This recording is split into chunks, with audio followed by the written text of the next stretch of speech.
I'm the Theater Arts Magnet Director here at West Junior High School, and we are really happy that you could join us tonight for a night of theater.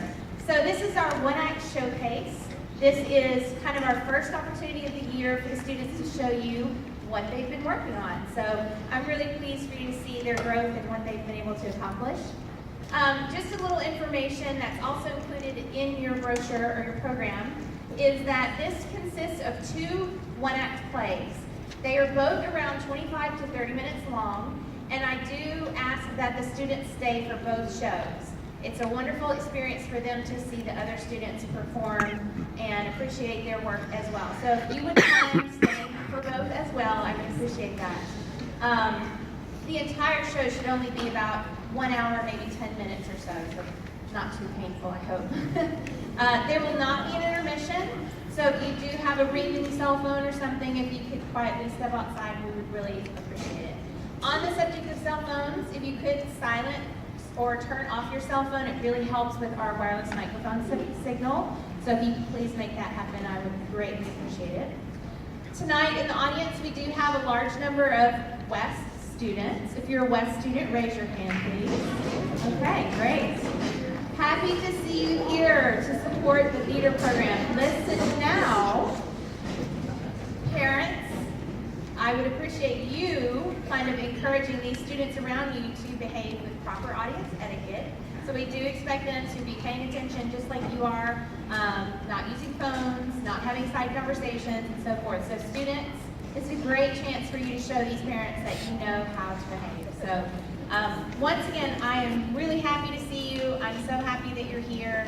And these students are really, really excited to show you what they've been working on. So first you will see a play called How to Succeed in Junior High Without Really Trying. And then the second show will be Help, I'm a Teenager, Please Get Me Out of This Family. So we're going to start with third period theater with How to Succeed in Junior High Without Really Trying. So please enjoy the show.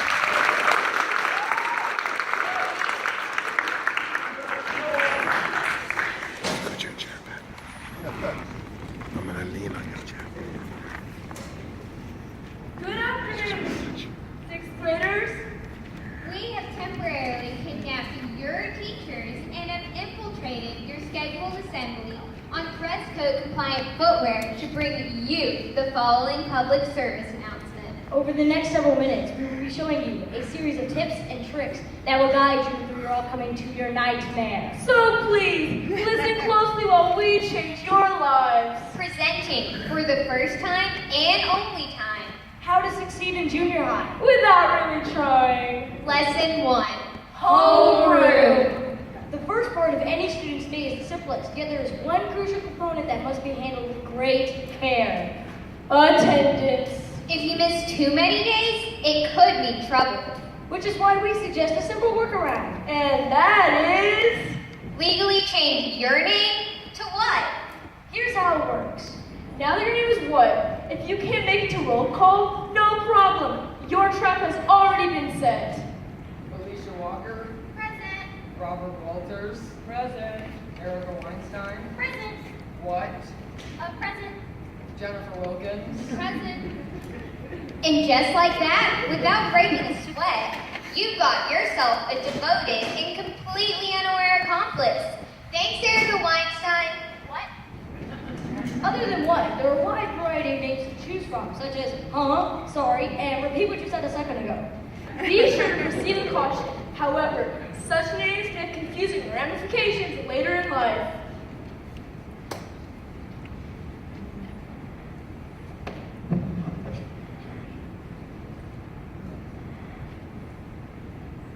Lesson 2. English. There's only one rule in English class, and that is, no matter what you say it with 100% confidence. The golden rule of English class. you don't even have to understand what you're saying. Just pretend you mean it with all your heart. Here's some examples of what to say, regardless of the literature being discussed, when any of the following themes are mentioned. Darkness. Blackness. Albatross. Just raise your hand and say, that's a metaphor for death. Also, no matter what literature is being analyzed, if there's a mother in it, mention Freud. And no matter who the protagonist is, claim they're Christ figure. Other surefire methods include Stroking your chin. No Stroking your chin while nodding. And whenever possible, using the word juxtaposition. For example, It's positively Freudian how the novel's Christ-like protagonist is juxtaposed with that albatross of death. We're also aware that many English teachers require their students to recite literature aloud in class. whether it's Wordsworth or Shakespeare, the golden rule of English class still applies. No matter what you say. Say it with 100% confidence. If you're unprepared or don't understand the material, it makes no difference, as long as you speak the words with mysterious intensity. Bonus tip. Add random pauses and punctuation. It'll make it seem like you know more than you actually do. Take Robert Frost. Two roads diverged in a yellow wood, and sorry, I could not travel both and be one traveler. Long I stood, and stared down as far as one could, till it bent in the undergrowth. The undergrowth!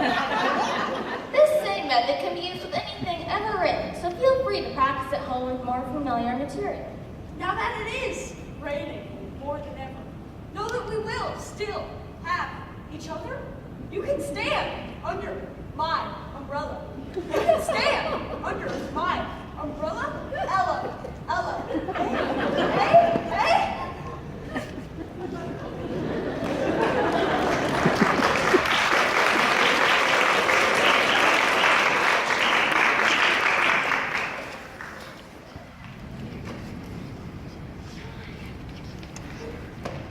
Lesson 3. Math. Math is hard. Way hard. So hard, the cutting corners isn't really an option.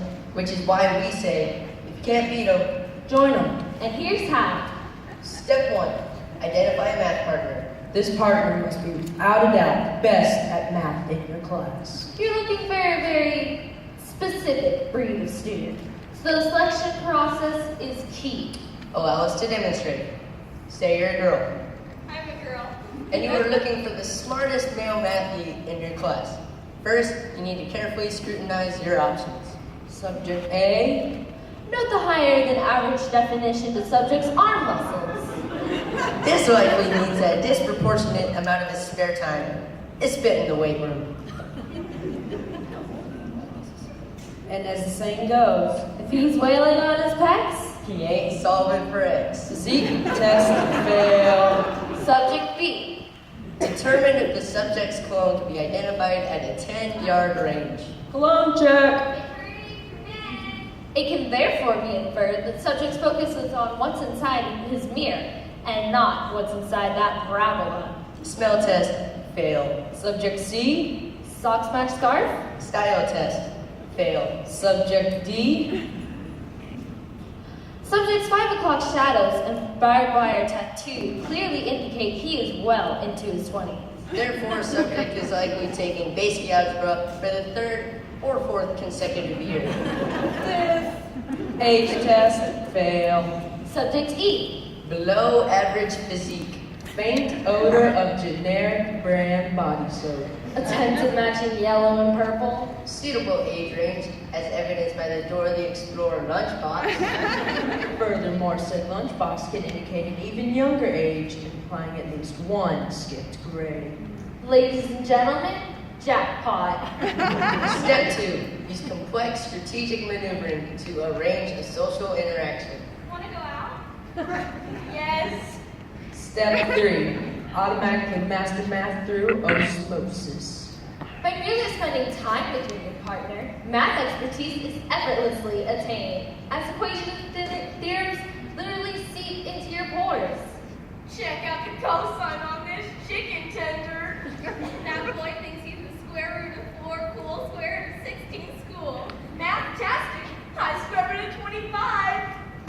And in no time at all, and with zero effort, you instantly and unconsciously became a math expert. Step 4. And this is important. Love each other forever. Unlike in the movies where the girl uses the math nerd to succeed, only then to dump him, this is real life. And in real life, even though Algebra Boy may seem out of touch and socially It's only temporary. And in 10 years, when the cool kids have long lost their cool, Math man grows up to be the most centered, most driven, and least thoughtful guy you'll ever meet.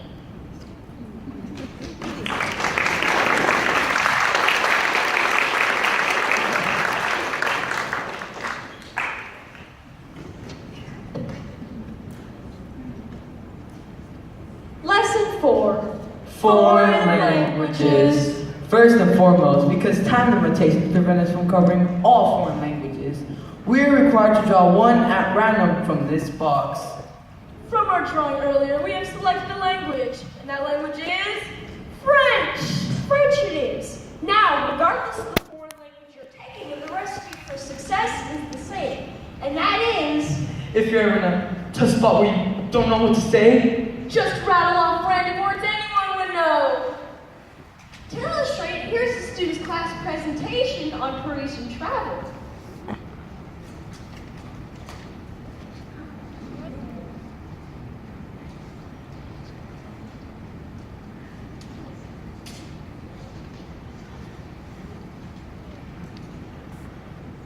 Bonjour. Présentez-vous. Voilà. France. Paris. Disneyland.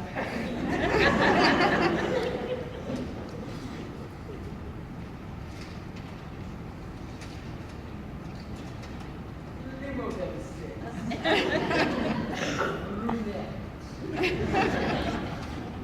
Soir. Garçon.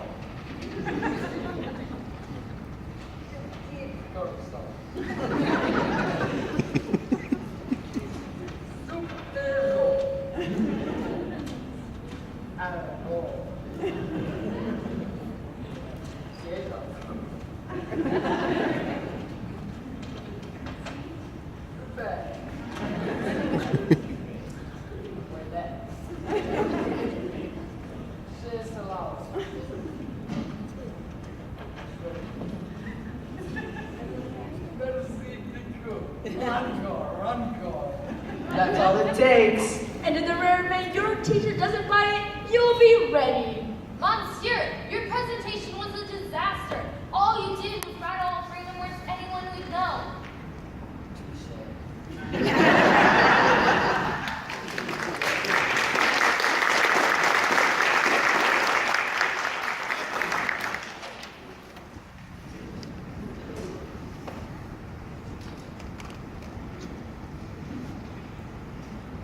Lesson 5. Science. Some teachers use what are called mnemonics to help students memorize scientific concepts. Mnemonics are common phrases that help jog the memory. For example, to help memorize the taxonomic classifications of kingdom, phylum, class, order, family, genus, and species. All you have to do is remember, King Philip came over from Great Spain. A phrase that comes up regularly in everyday conversation. What's up? King Philip came over from Great Spain. We'll see you later.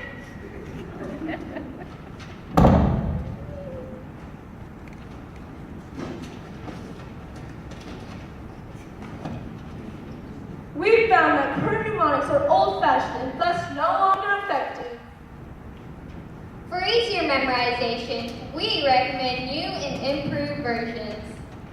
Do you remember the kingdoms of Monera, Brutista, Bongai, France, and Animal?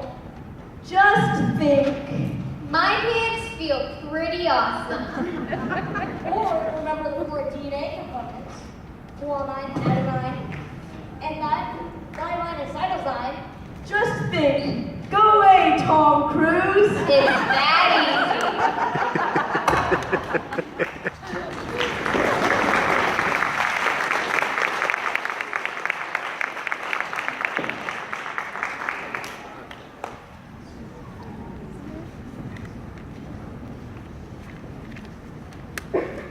Lesson 6, History. What's the hardest part about studying for a history test? The answer, of course, is That's right, dates. And we don't mean the kind of dates this creepy guy goes on. Hi there. And there are quite a few moments in history to remember. How many revolutions, wars, and treaties have there been? A lot. At least 4. What you're about to see is an actual example from an American history exam. A. When was the Battle of Appomattox? A, 1861. B, 1863. Or C, 1865? Hard to know the answer when you've got hundreds of other dates occupying your brain. Hi there.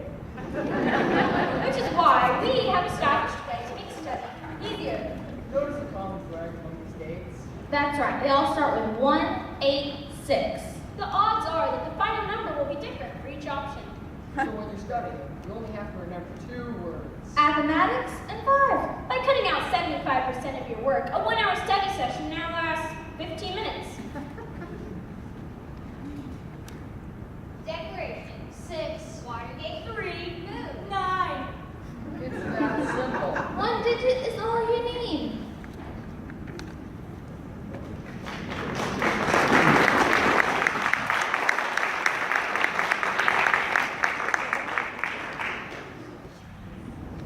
Lesson 7. Phys Ed. Some people force physical exertion is a welcome activity. But not for normal people. Which is why there's an easy way to eliminate all sports from your middle school day. And that is...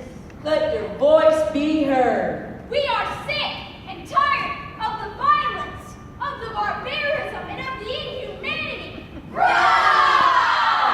Bone-crushing sporting events are deteriorating our bodies and our souls.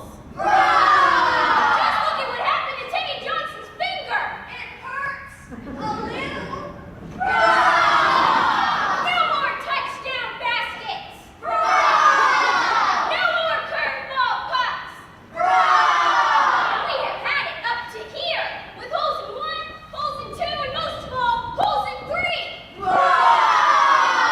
We will no longer stand idly by in our peace-loving learning sanctuaries while high-impact death-a-thons known as softball, kickball, and tetherball are thrust upon us, especially, and I mean especially, when it's muggy out. And when the school board eventually bends to your protests, And they will. don't let them deceive you by merely switching volleyball to badminton or tennis to ping pong. Such replacements still require you to move your legs. You must not quit until you've won the race. And we mean the figurative race. A real race would involve legs. What do we want? Low-impact activities that barely resemble actual sports! And when do we want it? Third period! And once the people have spoken, Phys Ed will never be the same.